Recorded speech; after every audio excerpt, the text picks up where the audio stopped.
3 days to go. The race for the White House continues to tighten with a brand new Fox News poll showing Hillary Clinton leading Donald Trump by just 2 points in a four-way matchup.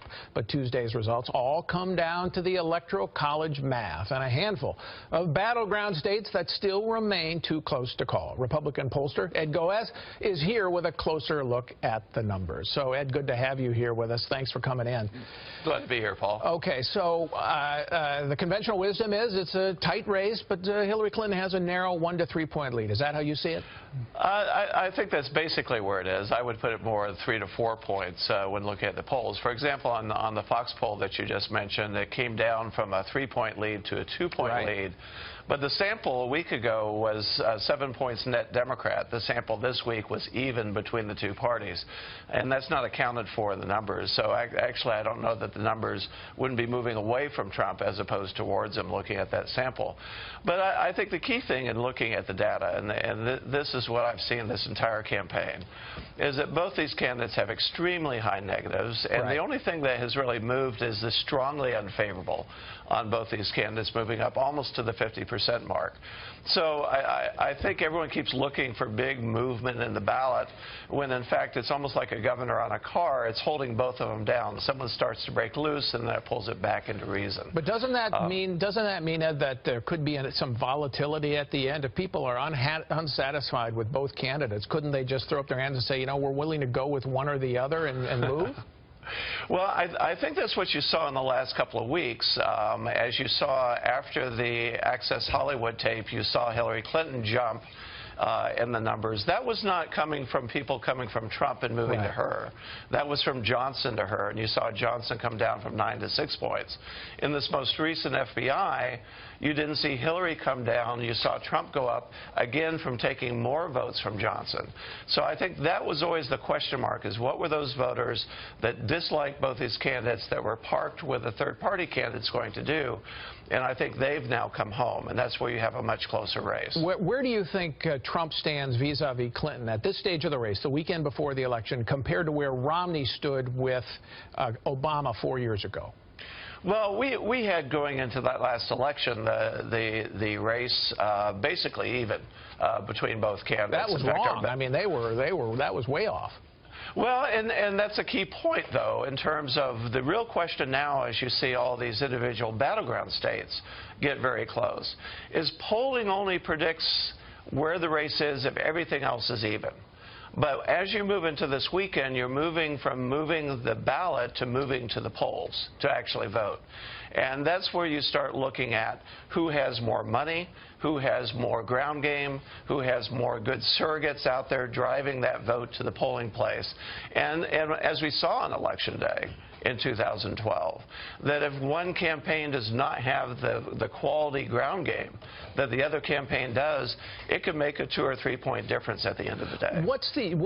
The promise of the Trump campaign, and the Ted Cruz campaign also promised this, was that they would drive a higher percentage of white vote than Mitt Romney got. Mitt Romney got 59% of the white vote in the end, but they think they could drive that higher, and the higher share of the electorate, which was 72% last time, and make it even higher, 73, 4, or 5. Are we seeing any evidence that that's taking place? You don't. And what you see, quite frankly, inside the white vote is that Trump is not doing as well with college-educated white females and even college-educated white men. He's far behind the margin where he needs to be on that. And that's kind of come into play in this election. They may turn out, but they're not necessarily voting for him. Yeah, but you're seeing, but Ed, look, you're seeing, let's take states like Iowa and Ohio, okay? Romney lost both of them. Trump is up in both of them, and they have a relatively smaller share of the minority vote than some of the other states, and Trump's lead in those states is often attributed to those voters. Well, they are attributed to those voters, and particularly in Iowa. I think Trump is going to win Iowa. I think if you look at the numbers today, assuming that the ground game is even between both those campaigns, I think Trump wins Ohio come Tuesday night. But that's kind of where the story ends. You don't think Ohio is within reach for Trump? No, I think Trump does win Ohio, Oh, okay. assuming everything is the same. But you look at Pennsylvania, you look at North Carolina, you look at Florida, you look at Nevada, all states that Trump probably has to win to get over that 270 mark. Those states are a real question mark. They have closed. But the real question is going to become the ground game, who does a better job of turning out your vote, on whether he squeaks through on some of those states or, in fact, loses those states. It'd be fascinating to see, could this be the year where you have a different kind of map, where Trump breaks through in one of these Midwestern industrial states, for example, that like Wisconsin or Michigan. Michigan's close to even, and Hillary Clinton campaigned there on Friday. It was a surprise to me for her to go there. He sneaks through with one of those states, surprisingly, and then could lose a state where Romney won, like North Carolina or you know, perhaps Florida. Romney lost that, but it was close. Well, I think both Florida and North Carolina are on the cusp. I think it's kind of a false lead in terms of Michigan and in Wisconsin, quite frankly.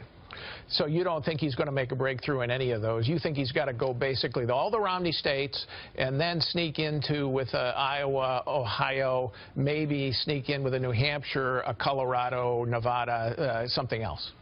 I think he needs Nevada. I think he needs Iowa. I think he could do New Hampshire.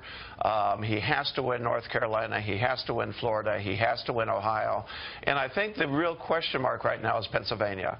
The polling is showing it closing there.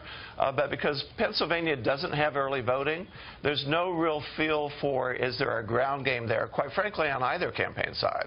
Right. And so Pennsylvania is going to be the race to watch. It's probably one he needs to win, because just having Iowa and even Nevada doesn't get him over the top. So watch Pennsylvania on election night.